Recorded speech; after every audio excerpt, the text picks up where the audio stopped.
భయపెడతారే మీరు తమ్ముని భయపెట్టించేస్తున్నాను. తీసుకోవాలి మీరు అడుగుతారు మళ్ళీ నన్నే తెచ్చిస్తారు.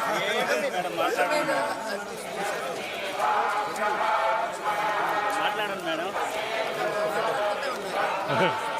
మాట్లాడంటారు వదిలేదు. ఓకే.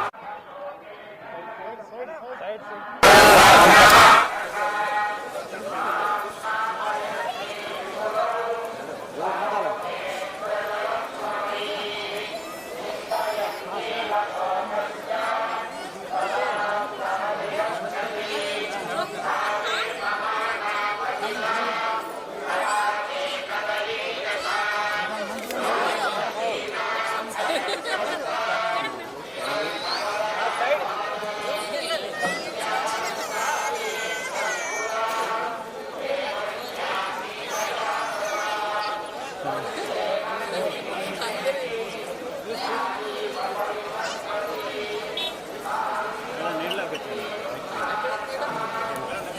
కాలు కాదు.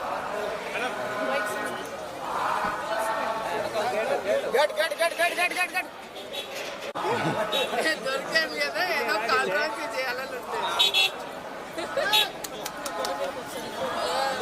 మాట్లాడుతుందా లేదబ్బా? నేను కాదు.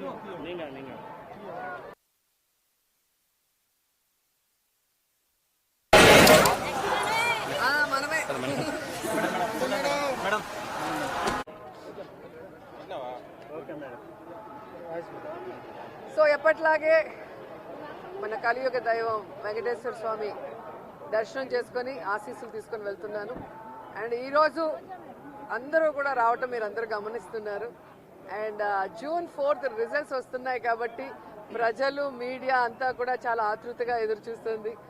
ఎవరికి కావాల్సిన స్టోరీలు వాళ్ళు వండుతున్నారు అనేది మనం గమనిస్తూనే ఉన్నాం. నిన్ననే ఎగ్జిట్ పోల్స్ కూడా రావటం జరిగింది. ఎవరు ఏం ఎగ్జిట్ పోల్స్ ఇచ్చినా ఎక్కడ ఏం డిస్కస్ చేసినా ఫైనల్గా జరిగేది second time Jagananna CM.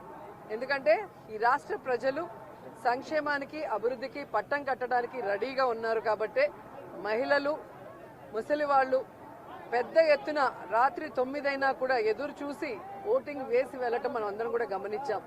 So మనకి స్వాతంత్రం వచ్చిన తర్వాత ఇంత పెద్ద ఎత్తున సంక్షేమాన్ని అభివృద్ధిని ప్రజల కోసం అందించిన ఏకైక ముఖ్యమంత్రి జగన్మోహన్ రెడ్డి గారు. రాష్ట్రం విడిపోయి నష్టాల్లో కష్టాల్లో ఉన్నా కూడా ప్రభుత్వ బాధ్యతగా ప్రజలకి మంచి చేయాలి, రాష్ట్రాన్ని అభివృద్ధి వైపుకు నడిపించాలి అని చిత్తశుద్ధితో పారదర్శక పరిపాలన అందించారు కాబట్టి ఈ రోజు మేమంతా కూడా చాలా కాన్ఫిడెంట్ గా ఉన్నామన్న విషయాన్ని మీ అందరికీ తెలియజేసుకుంటున్నా.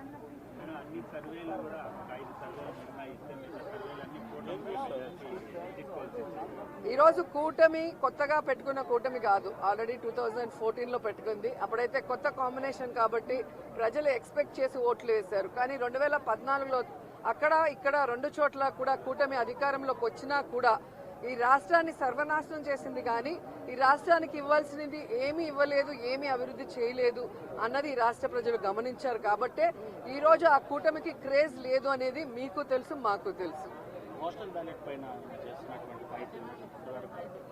ఖచ్చితంగా ఈరోజు ప్రజలందరూ కూడా గమనించాల్సిన విషయం, వ్యవస్థలు ఏ విధంగా ఈరోజు చంద్రబాబు నాయుడు చేతిలో వాళ్ళు ఇష్టానుసారం చేస్తున్నారో మనం గమనిస్తున్నాం. ఆ విషయాల్ని ఇష్టానుసారం ఎలక్షన్స్ అప్పుడు మార్చేయటం, అలాగే కేసులు పెట్టించడం వైఎస్ఆర్సీపీ నాయకుల మీద. ఇప్పుడు దేశంలో ఎక్కడా లేనటువంటి విధంగా కొత్త కొత్త రూల్స్ తో పోస్టల్ బ్యాలెట్ ని ఏ విధంగా వాళ్ళకి అనుకూలంగా మార్చుకోవాలన్న ప్రయత్నం చేస్తున్నారో మనం గమనిస్తున్నాం.